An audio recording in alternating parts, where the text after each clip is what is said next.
33 seconds, second movement is 2 minutes and 40 seconds, and the last movement is the remaining time, which is 1 minute and 20 seconds.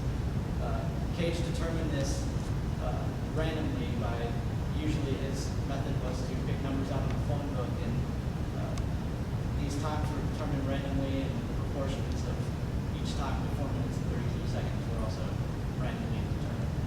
So this is kind of my introduction into the world of new music as it's considered. So whenever I talk about new music, it's something that not many people are that aware of or that knowledgeable of. Most people don't know much about new music. But what I consider the two dialects of music for me is music for the mind and then also music for the ears. Music for the mind being new music, and music for the ears being considered old music, or just for most people, music. So music for the mind, it's meant primarily to convey an idea or a thought, some sort of feeling or emotion that old music or music for the ears can't necessarily bring out in people. And as you might agree with me, 433 is not necessarily enjoyable to listen to or not listen to, whatever you want to call it.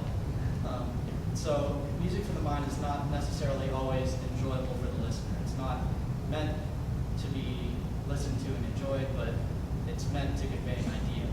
And through that conveying of the idea, most of the music is created through bringing out the idea. It's not the music showing the idea, but the idea creating music. And it's also known as art music, or like I've already said, new music. Music for the ears is what most people hear all the time. It's music that's enjoyable to the listener.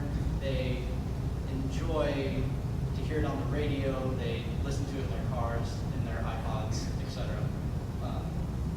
And it's meant to entertain and enlighten, not necessarily entertain, but just to entertain the listener and to give them something they like.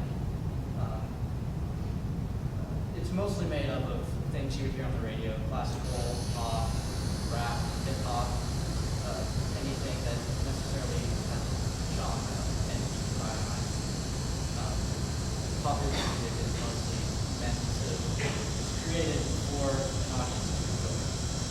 So that's the main difference between what I consider music for the mind and music for the ears. So to give you an example of music for the ears, not music for the mind, I'm going to play my competition solo piece for this year, titled Libertango by Harrison.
of new music. The three I'm going to be talking about tonight are minimalism, and then chance music, and conceptual music. The last conceptual music kind of envelops new music. It's kind of its little holding place. So that will be to start about minimalism, minimalism has been around for centuries. It's been around for I don't know how long. It's almost undeterminable of when it actually began. But it was introduced into the Western music scene about the mid-1900s, so about 1950s to 1970s, in that area. Western pioneers of minimalism include Philip Glass, who was he's a mostly piano composer that composes minimalist piano pieces. And then there's Terry Riley, who also composes minimalist pieces, but they're mostly based on phasing and electronic sound creation. And then my third and favorite is Steve Wright, who creates pretty much all areas of minimalism. He creates phasing, but it's like I have as examples clapping music where it's many people clapping and rhythms are changing, and violin phase, which is violins playing together, but it's the same. It's a simple piece in its idea. To go on about minimalism so I can help you understand that better. In minimalist music, the composer uses a very small amount of actual musical material. They take a small amount of notes or a single rhythm. There isn't much to the actual musical material. It's mostly just a series of notes or a certain single phrase. The composer then takes that single minimal amount of music and applies changes to it over time or over repeat or any sort of expansion of that certain musical material. So, for instance, the composer will take a phrase and they'll change one part of the phrase. They'll take the first note and either change its note value, make it go higher or lower, or they'll shift the rhythm somehow so that it's still essentially the same piece of musical material, but there is a certain variation that changes the overall effect of the musical material. So whenever a minimalist piece is being played, it's not necessarily about the individual notes that are being played and the individual notes changing, but it's about how the overall effect of the variation on that small minimal amount of music is brought out through the variations. And like I was talking about before, I just want to touch on that now. One form of minimalism is called phasing, where the composer takes one or two phrases of music, or two pieces of material, one piece of material, and plays them one over another at either slightly different speed or starting it slightly later or before the other piece of identical material, so that it seems to create another rhythm or a broader rhythm, or it seems to create a continuous flow of sound, even though it's the same identical phrase, which I seem to like a lot because it just amazes me how it happens. So,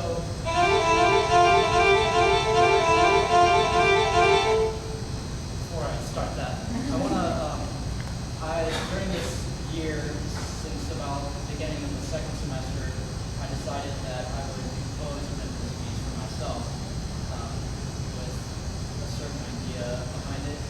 And the piece I'm about to play is of my own composition. I titled it Relativity for reasons I will explain after everybody hears the piece. Just a slight warning, you might get annoyed if you aren't too too open to this, but if you're able to sit through it afterwards, I'll be able to explain the actual meaning of all the whole piece, and then maybe you won't be as annoyed, and you might be able to appreciate it more than just annoying note phrase repeated over and over and over and over and over and over, and you get the idea. So this is my piece, Relativity. The recording you hear is virtually created using a MIDI playback system on my composition software. So enjoy.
great example of minimalism as I see it for this presentation. To explain the whole thing, like I said, minimalism uses a very minimal amount of actual musical material. So starting off every system, we're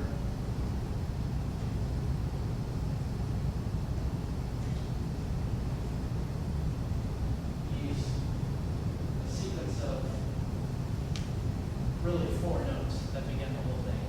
And these 4 notes are then syncopated in a rhythm of 5, which causes them to start on a new note after every beat of the actual piece, which you can see.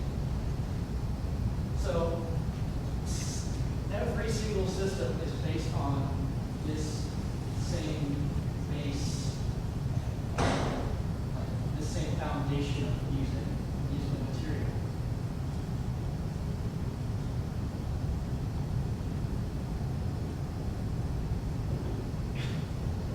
And this is the main foundation of this whole piece. So throughout each system, these 4 note values, E, F, G, and then A, are all systematically altered using a certain formula that I came up with. Each system, I made a little nickname for them all. System A is what I call explosion. System B is implosion, and System C is then resolution, which I hope you sensed with the easier on the ear sound.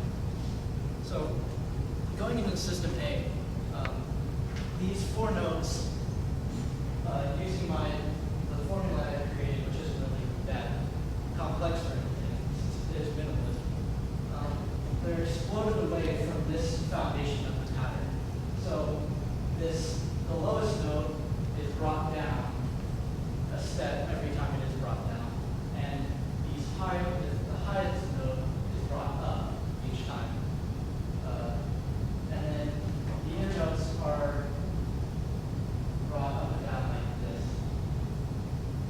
So the pattern is down, up, down, up. In the A part of the system, the first half of System A, I move each note down 1 step, and after I move a note down, I go to the highest note and move that up 1 step. And I chose this pattern because it would come out to get every note throughout. So after I move this one, the next low note that was moved is 4 note patterns away. So then I will then move this one down 2 steps, and so on and so on, going throughout the whole thing. And this one 2 steps, 3 steps, 4 steps, until all of these low notes and high notes were moved. After I moved all the low notes and high notes, I proceeded to do the same thing with the 2 inner notes going up and then down. Adding this formula created, like I had said, in minimalist music, variation in the pattern, which made it sound almost completely different than how it started, the first bass line of music. But in reality, it was the exact same foundation of music altered. So really, there was no drastic change to what I had started with, but it turned out to sound completely different. So the effect that the systematic change made in System A, it sounded like there are separate melodies going on the entire time. You hear the da da da da da da da da da da da da da going on in one.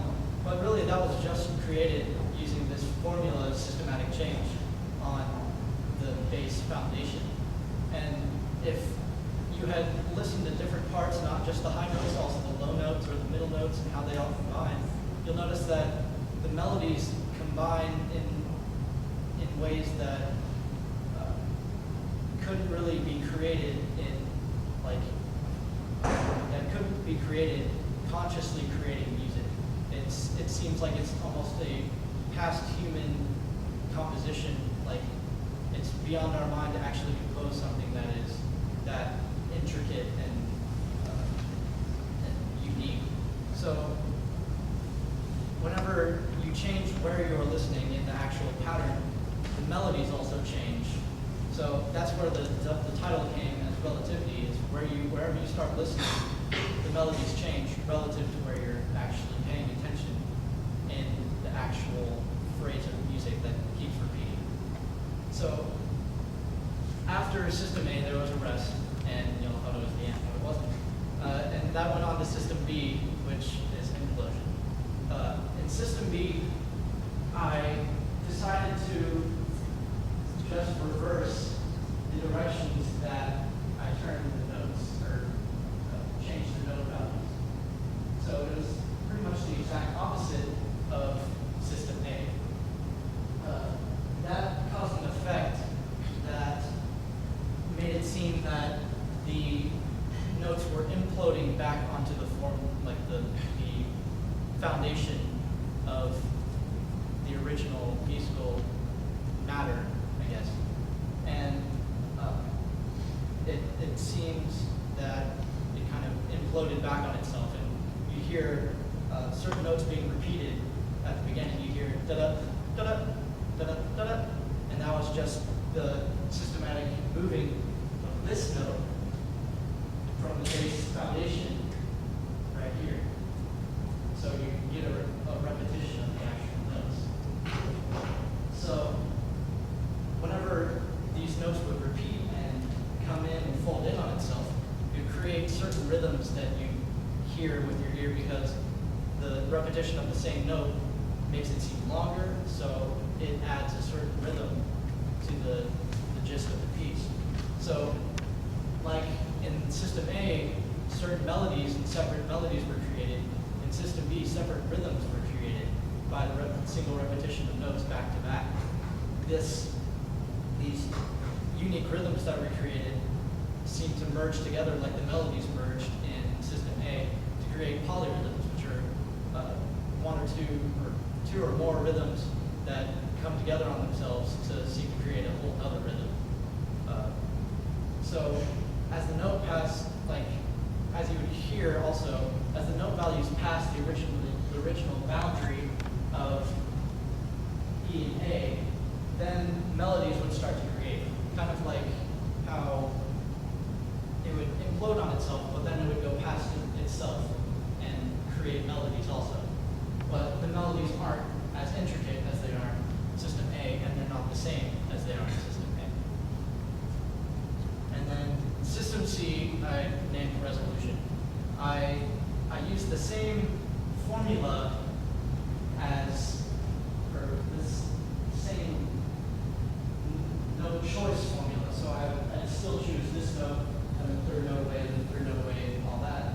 But instead of moving them down one step, two steps, three steps, I just moved it down to C, and then just moved this one up to C. So it created again, a repetition of the same note. So by the end of the piece, after all of the note values have changed to an arpeggio, which is, it's pretty much the most resolved and easy sounding chord that you can hear. And I still use the same formula as I've been using the first two systems that wasn't necessarily that appealing and wasn't necessarily that pretty, but it shows that I can use the exact same formula and the systematic change of notes that I used in System A and B, but into an actual musical phrase that sounds good. It didn't sound anything like System A or System B, but the foundation of notes and the systematic change of the actual note values was practically the same as an A and B. So it kind of shows that using the same things, the same musical material and the same variation on that material, it created three completely different sections, sounds of music. So that was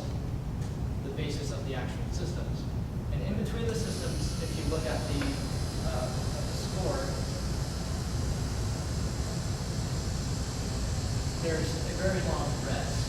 And above the rest, there's instructions. I think I can read them. The instructions say if the instrument on which this is performed as a pedal or sustain, keep the pedal down and let the sound die away itself. So if this were being played on the piano or anything with a sustain, like a clavi or whatever, the notes would end with the pedal down and let the notes just die away themselves. That kind of gives it a more natural flow away from the idea of the actual system. And going on about the idea, I wrote, as the notes die away, let the idea of the notes die away as well. Hold the rest until the sound and idea of system B have died out completely, or system A. After you're ready, continue to the next system. So, with this piece, every section has an idea. System A being expanding, system B being like crushing in on itself, and system C is just pretty resolution. So I wanted the performer to make sure that as they had finished one system, that the ideas and the feeling and the tone of that system didn't get pulled on to the next system. So instead of system B, well, as the idea is going away, that ensures that system B will have a completely different tone and feeling than system A had, which is the main gist and idea of the piece is that all three systems sound different. So I made sure that the idea of each system was separate. That's why there's a complete bar all across the page to show a complete distinction between this system and this system.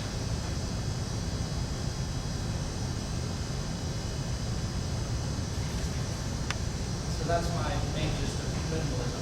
Now I'll go on to talk about chance music. This is another form of new music that is pretty famous and pretty synonymous with new music. Chance music is also known as aleatory music, coming from the Latin word alia, which means dice, or to play a dice game. So, in chance music, certain details of the composition of the actual piece of music is left to complete chance and complete randomness.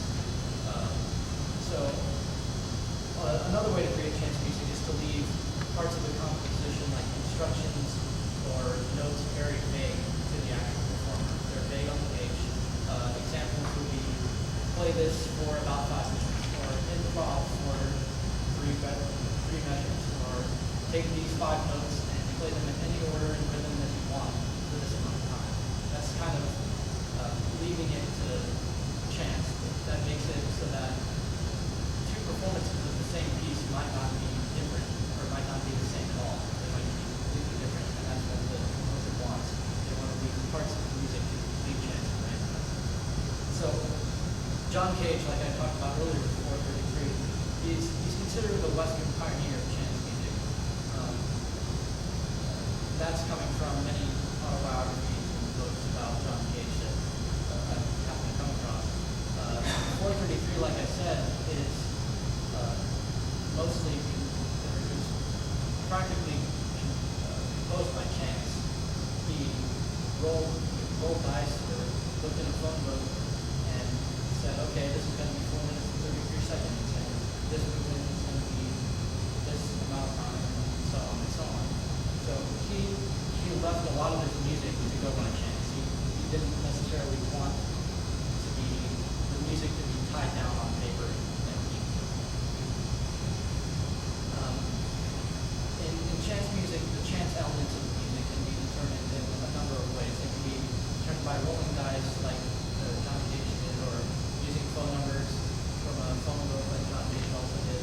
But more modern ways contain a random number generator, or using a survey of some sort to generate random human responses.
Washington Post report. I hope that's not more accurate.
what the heck was that? Okay. Well, there's a special thing that was just created. Here's the explanation. You just composed that piece. Everybody just composed that piece. As you walked in here or as you completed that online, you were the ones who composed the piece. All aspects of what I just did, except for the direct creation of the sound, me hitting it or closing it or doing whatever, all of that was by random. Everything happened by random. Going from the beginning of this piece to it just being performed.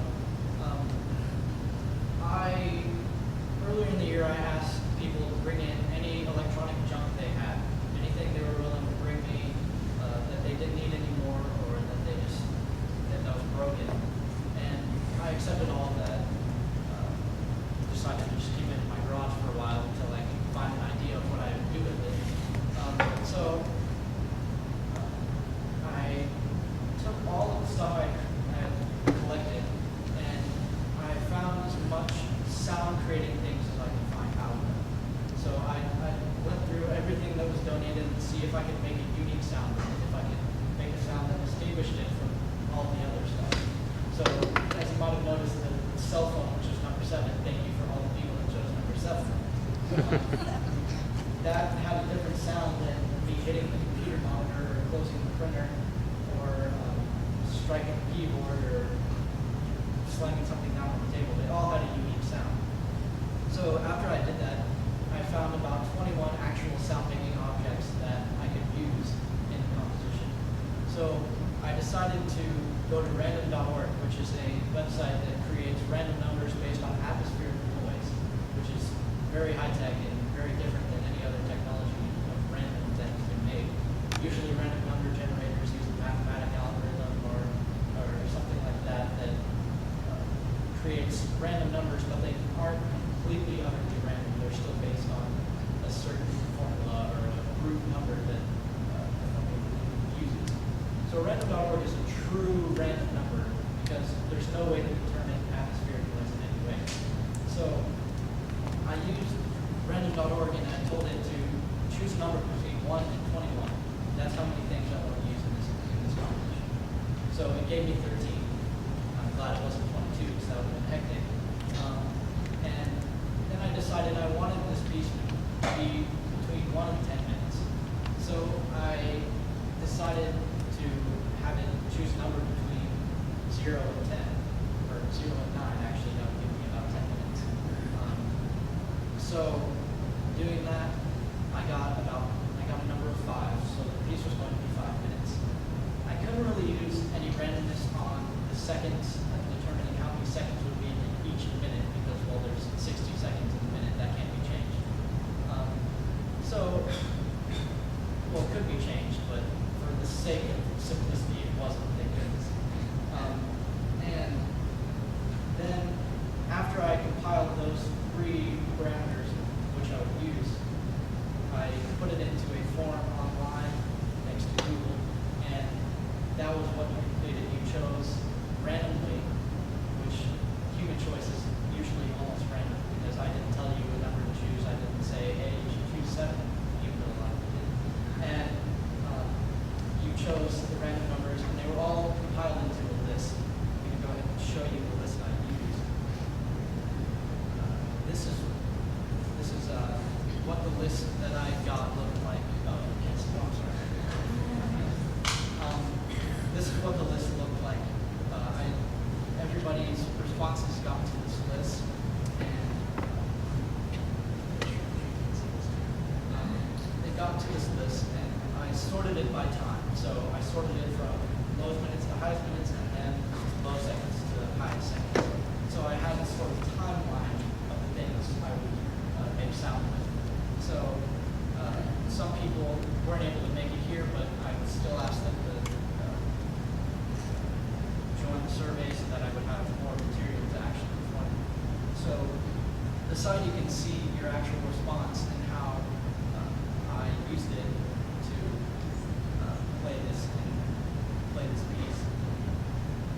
So that's kind of an example of how I left this piece to chance. So, kind of to overlap all of the things that already happened in minimalism and chance music, I want to talk about conceptual music, which is music with an idea, with a thought. So the main purpose of a conceptual piece is to just convey an idea. Most of the time it's an idea about the world, our existence, human nature, or the absence of an idea. So, or it could just be any random idea, like the house is blue. Somehow music comes out of that. It can happen. So the music is, in conceptual music, is usually the byproduct of the actual music. The music isn't created to show an idea. The idea creates the music. So the idea of randomness created the music. Every piece thus far has had, except for my Libertango, which is not in music, has had a conceptual component to it. Starting with 433. John Cage composed the piece with the idea that our human term of silence needs to be redefined. It desperately needs to be changed. Because our dictionary definition of silence is the absence of sound. John Cage believed that there was no such thing as absence of sound, so he created this piece. As you might have noticed while I was performing 433, you hear people cough, or papers being moved, or the chair scooching, or something in all these cafeteria areas turning on or turning off, air switches, something happening outside. That's all the stuff I heard. So silence, even though I was being completely silent, it's non-existent.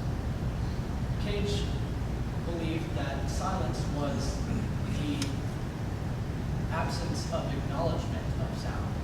It's not necessarily that there is no sound, it's that we're not acknowledging the sound. We're just kind of ignoring it, and that's what creates silence. Whenever we're actually acknowledging sound, we're actually allowed to open up our ears and listen, then we'll actually hear that there is no silence. And then my concept of relativity, which might have just been that it was a minimalist piece, I actually had a little bit more about it. Everything in the world can be viewed in different ways. See, if I were to pick up this ball, you see a red circle, and then a white circle, and then a red circle. But if I turn it this way, you see stripes. Something the same can be viewed as something that could be different. Or something, a foundation can be changed in a way to make it look like something completely different. So in relativity, I used the same foundation, changed it, and it seemed like it was something different, even though in reality it was just the same thing. And that shows that something simple can become something ornate or very hard to explain. And then the concepts and collections. As I started out this whole year, my main ISM goal was electronic music. That seemed to change over time because I started to look at John Cage and his electronic music, and then I saw John Cage's chance music and all that other kind of music. So I had the idea that I would create something with electronics, but as I changed my mind and my mind kind of changed into music, I decided that I should show something else with electronic music. Not necessarily electronic music, but music with electronics. All of these are electronic devices that are used day to day. And as you might know, if you listen on the radio, music is created with electronics almost all the time. You can barely find any sort of music that you listen to that hasn't been influenced by electronics. Studios use electronic recording, electric guitars, etc., etc. So why not flip it around and think of how can we make music with the actual electronics without actually using electricity? Is kind of my idea behind it. And then also, like the concept behind chance music, or the concept behind collections was that complete randomness, just pulling things out of the air randomly, can create an actual thing that is tangible, that you can hear, that you can see, even though it's completely random. So that's kind of a collection of my research on and exploration of new music. Like I said, I showed minimalism and chance music and how it all is kind of sorted under the umbrella of concept. That's the main idea of new music, is having an idea and a concept. Hopefully, by me performing and explaining, it might have opened your ears to and your mind to what new music actually is. It's not a musician's taboo subject anymore. It's kind of becoming the modern idea behind music. So, first of all, I'd like to thank everybody that helped me with the project.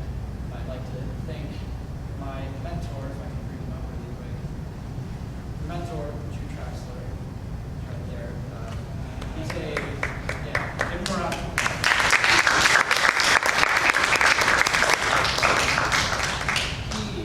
He is a composer, performer of new music, if I'm right, and he currently lives in New York. He tours around with his group, Future Cities, correct? Yes, and he's been a lot of help to me. He's helped me explain, or he's explained to me what new music really is and how it's been applied. And I'd really like to again thank him again for all the help and time he's put into a random dig down in Texas. So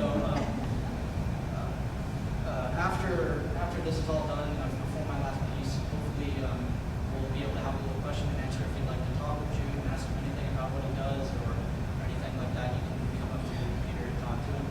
Also, I'm open for questions. But continuing, I'd like to thank Coach Scott for helping me keep me on track throughout the year. ISM teacher facilitator. I know I can kind of procrastinate like most teenagers do. He's tried to keep me on track and figure out what I'm doing, which sometimes I didn't even know. And then also I'd like to thank my parents for helping me out with bringing everything together, and my dad for helping me with the idea of the board on the floor so I don't damage our high school.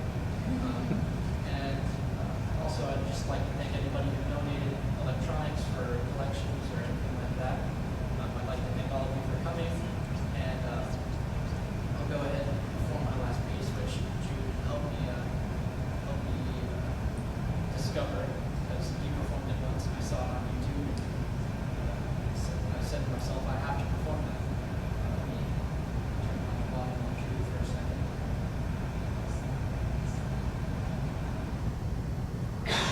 Change the name a little. All right. Here now a little bit.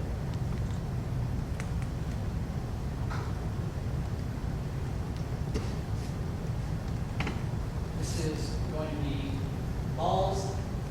Go ahead and laugh. It's fun. Balls by McWhorter. This is mainly a conceptual piece. Either an idea or a lack of idea. I'll never know. But if anybody feels the need to assist me in any way, please do. Please keep your eye out for any flying objects coming towards you, because that might happen if you can hold the ladder for me, so I don't fall and break an arm. Yes, please. Or get a concussion. Anything horrible like that. Yes. Also, to go along with my thank yous, I'd like to thank Yamaha for the shirt that I'll be using. You'll understand why I'm using it in a second.